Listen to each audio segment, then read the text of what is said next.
Bien, apreciados alumnos, vamos a ver ahora lo que es el desarrollo y fisiología de la placenta.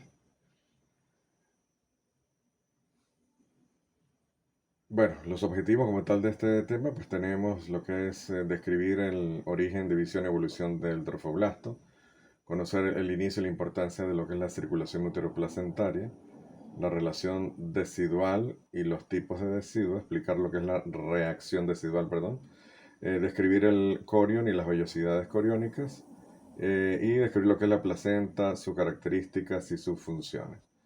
Bueno, vamos a recordar primero cuando el cigoto, bueno, después de la fertilización, recuerden que el cigoto pasaba, se dividía en dos células, cuatro células, y luego que pasaba a la división de 16 células, es que recibía el nombre de mórula, por su parecido a una mora.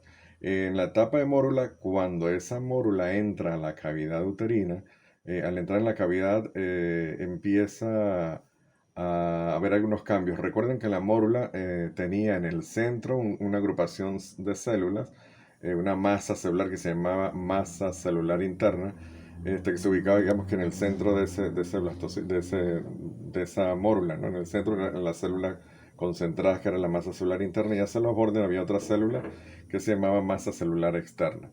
Una vez que la mórula entra a la cavidad uterina, es donde empieza a entrar a través de la zona pelúcida que tenía ese cigoto, empieza a entrar líquido y ese líquido va introduciéndose en esa célula y en esa, perdón, masa celular interna y va empezando a confluir todas esas pequeñas vesículas que van confluyendo hasta que van produciendo una cavidad que es lo que se llama blastocito, ¿no? Entonces ya eso ya no se llamaría la estructura mórula, sino se llamaría un trofoblasto. Entonces es lo que estamos observando acá, cómo se va llenando de líquido. Y la masa celular interna, lo que llamamos masa celular interna, se va dirigiendo hacia uno de los polos de ese blastocito. Y es lo que recibe el nombre entonces, ya no sería masa celular interna, sino embrioblasto. Y la masa celular externa, esas sus células se van aplanando y van formando lo que es el epitelio de ese trofoblasto, ¿no?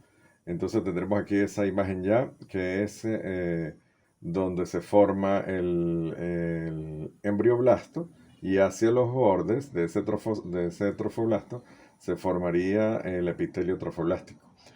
Ellos se van acercando entonces a la mucosa del útero, del endometrio, y por algunos mecanismos químicos se van acercando para ir uniéndose y penetrando, digamos, que esa mucosa uterina.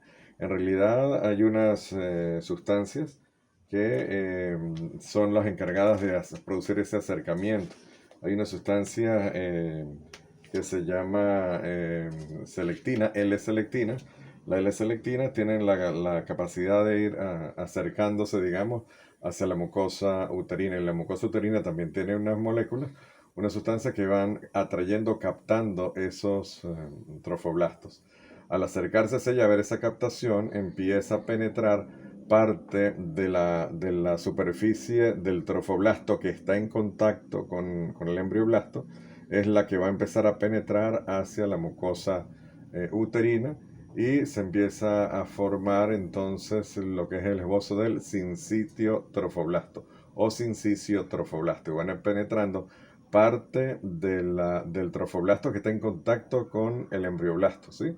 Es el trofoblasto en contacto con el embrioblasto el que va penetrando la mucosa uterina.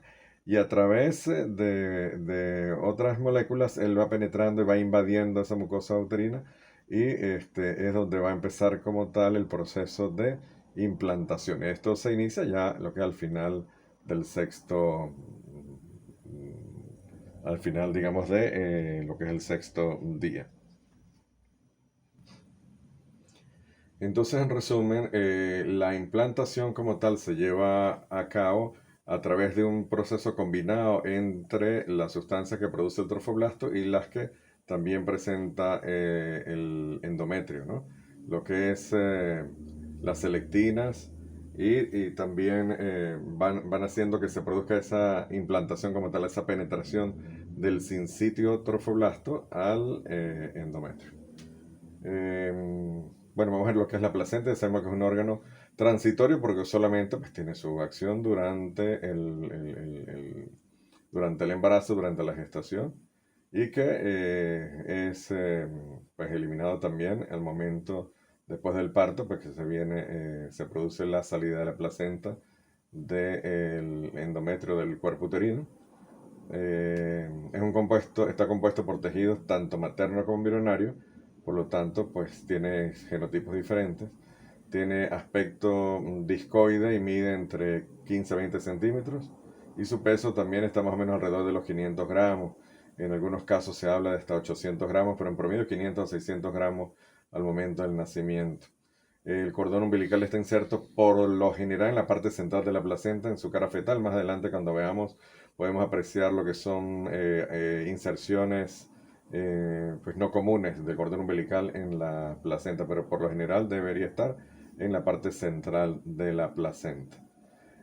Aquí tenemos entonces lo que es la forma discoide, es como un disco, una lámina discoide. El cordón umbilical se ubica más o menos en la parte central, pero vamos a ver más adelante algunas imágenes donde se puede ubicar, cuando veamos cordón, el tema de cordón, donde él se puede insertar hacia los lados o a través de un poco más retirado como tal de lo que es la masa del, de la placenta. En este caso, tenemos la cara fetal, el fético estaría en este lado, donde el cordón umbilical se une a esta cara, por eso se llama cara fetal, porque el feto estaría en esta zona, y la que está en contacto con el endometrio sería la cara materna. Si quitamos esta decidua, quitamos un pedacito de decidua, podríamos apreciar entonces lo que son los cotiledones dentro de esa masa. Bien, aquí vemos como ya al octavo día del desarrollo, ya ese blastocito está prácticamente sumergido en todo lo que es el estroma endometrial, es decir, que queda muy poca parte hacia la luz, digamos, del útero. Entonces se introduce, está bastante metido dentro del estroma y empieza a haber una mayor diferenciación. Recuerda cuando le dije que el trofoblasto se iba a diferenciar en algunas células que iban penetrando más hacia el sincitio trofoblasto, hacia el sincito trofoblasto. Iban penetrando, vimos en la lámina anterior como habían, digamos, unos esbozos vamos a buscarlo acá, unos esbozos, lo que iba a ser el sincitio trofoblasto. Él sigue penetrando, penetrando, penetrando, y entonces va tomando una mayor área del estroma y va formando, pues definitivamente lo que es el sincicio trofoblasto. Las células del trofoblasto que están en contacto con lo que es el embrión, o lo que va a ser embrión, son las que tienen algunas células que mantienen su mitosis. Por lo tanto, van produciendo células que migran hacia el sincicio trofoblasto, y estas células que migran van perdiendo su membrana, y por eso es que no se ven diferenciación celular, sino que son células que entran, se multiplican, multiplican y no se ve ningún límite entre las células, pierden su cubierta o pierden su membrana, y va penetrando a medida que va produciendo la mitosis. Las células del trofoblasto van penetrando hacia el estroma y va formando un crecimiento y va penetrando mucho más ese sincicio trofoblasto que va penetrando el endometrio.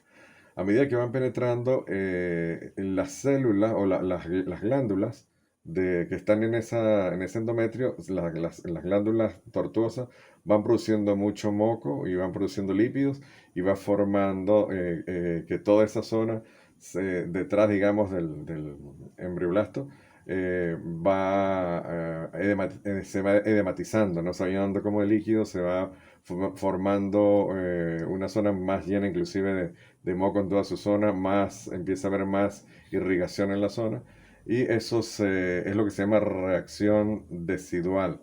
Es importante porque es una de las causas que permite ver la sospecha de que ya hay implantación o que hay un embarazo, porque aunque todavía no se ve el líquido, digamos, que genera la cavidad del embrión, podemos ver entonces una reacción decidual del endometrio, que ecográficamente se ve como un engrosamiento endometrial, una zona más blanquecina, y que lo podemos ver aquí citológicamente como una zona más llena, digamos, de edema, de moco, y producida por todas estas glándulas tortuosas que están en el endometrio. Y es lo que se llama reacción decidual, que es una reacción una vez que se está produciendo esa implantación de, de ese, de ese trofoblasto. Bien, entonces aquí podemos ver cómo el trofoblasto se va introduciendo más en el endometrio. Aquí podemos ver cómo ya está totalmente inmerso en el endometrio. Ya está totalmente, ya se cierra, digamos, el endometrio y queda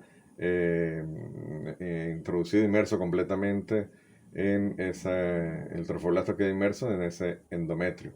Cuando eso se puede ver inclusive en la luz del endometrio, en la luz del útero, se ve como un reborde que sobresale, que asoma hacia la luz de la cavidad uterina. Bueno, aquí podemos ver cómo se va desarrollando un poco más el trofoblasto. Vamos viendo cómo el sincito trofoblasto penetra mucho más el estroma. A medida que lo va penetrando, va produciéndose algunas vacuolas, o se va llenando de algunas vacuolas que se denominan lagunas, lagunas trofoblásticas, que van penetrando esa zona del endometrio y a medida que las van penetrando, se van formando esas lagunas. Por eso que se le llama a este el periodo lacunar o lagunar del desarrollo del trofoblasto.